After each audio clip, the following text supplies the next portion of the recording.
Malak Sindelinoucha, j'espère que vous allez bien les amis. Je partage avec vous aujourd'hui une recette de pâtisserie orientale au miel, connue sous plusieurs noms, Awama, Lokmat al-Qadi, on la retrouve au Moyen-Orient, ainsi qu'en Turquie. Voilà, des petits beignets frits trempés dans le miel. On va commencer par préparer la pâte. Alors je vais mettre de l'eau tiède et je vais garder l'équivalent de 10 centilitres d'eau. Je vais rajouter par-dessus du sucre, de la levure chimique. Et on va mélanger jusqu'à ce que la levure chimique soit vraiment mélangée à l'eau, dissoute dans l'eau. Après on va rajouter la farine, alors j'ai mis de la farine ainsi que du fécule de maïs. Et je vais parfumer avec de la vanille, du sucre vanillé. Alors vous pouvez parfumer avec ce que vous voulez, hein. Vous pouvez mettre de l'eau de fleur d'oranger si vous aimez bien. On va mélanger notre pâte petit à petit dans un premier temps, jusqu'à ce qu'on obtienne une pâte homogène. Voilà, je vais aller mélanger juste avec la marice, on n'a pas besoin de mettre la main. Voilà, et dès qu'elle commence à se former, je vais rajouter le peu d'eau que j'ai laissé de côté. Petit à petit, alors on ne va pas mettre toute la quantité d'un seul coup. Et on la travaille pendant voilà, 5 à 6 minutes, voire même 10 minutes, jusqu'à ce qu'on obtienne un mélange très très lisse, toujours en rajoutant l'eau et en travaillant la pâte.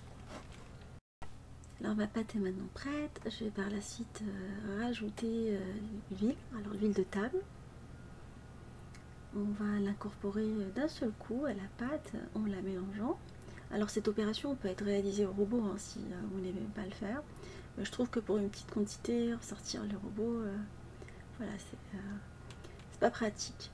Voilà, ma pâte est maintenant prête, je vais la couvrir avec un film alimentaire. Et je vais la laisser de côté jusqu'à ce qu'elle double de volume. Je vais la laisser pendant 1 heure de côté. Ça dépend de la température. Maintenant on commence à avoir des températures assez chaudes. Vous pouvez la laisser voilà, 1 heure. Quand il fait froid, c'est la laisser plus.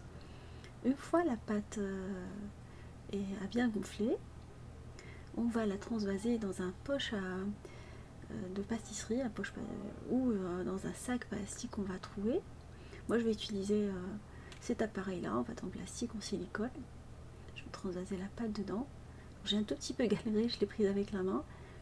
J'ai pas filmé cette partie là, alors j'ai mis de l'huile dans mes mains, comme ça elle colle pas, et je l'ai mise d'un seul coup dans la poche. Alors j'ai préparé un bain d'huile et je vais prendre des ciseaux que j'ai passés dans l'huile, comme ça elles ne vont pas coller. Quand je coupe la pâte, à chaque fois je les passe dans l'huile et je coupe. Là on voit que ma main, je suis désolée, après on verra plus la préparation. Vous coupez l'équivalent de 1 cm. Vous pouvez faire plus grand, 1 cm à 1,5 cm. L'idée c'est d'avoir des petits beignets de la même taille, qui soient petits. Et on va les faire frire dans le bain d'huile. Alors pas trop longtemps, dès que vous les mettez, vous prenez voilà, un écumoire et vous les mélangez. Et on va continuer à préparer nos beignets de la même manière. Et ils prennent vite fait la belle couleur dorée, hein. Alors l'huile étant chaude et le feu il n'est pas trop élevé, il est moyen. Vous les mélangez pendant qu'ils sont en train de cuire. Dès qu'elles remontent à la surface, voilà, on va les ôter par la suite, une fois qu'elles ont la couleur dorée. Et on va les remplacer par d'autres. Voilà, la quantité que j'ai utilisée, elle m'a donné une 30aine de beignets. Après, vous pouvez les faire plus ou moins grands. On va par la suite les mettre sur papier sopalin et venir les arroser avec du miel. Alors moi, j'ai mis du vrai miel. Alors, il y a du miel qui se fabrique avec le sucre. Je suis pas adepte de ce miel là, il y a des personnes qui aiment bien, moi je préfère le miel naturel. Je vais venir par la suite les arroser. Vous pouvez les saupoudrer avec de la pistache, des fruits secs, ou les laisser juste avec le miel, ça passe très très bien avec un bon thé à la menthe. Voilà, comme vous avez pu voir, c'est des petits gâteaux faciles et rapides, idéal pour un goûter, le mois sacré du Ramadan qui approche à grands pas. Voilà. Nous, ce dimanche, on avait faim et on avait envie de baigner, du coup je leur ai proposé ça. Alors j'espère que cette recette vous fera plaisir à vos familles.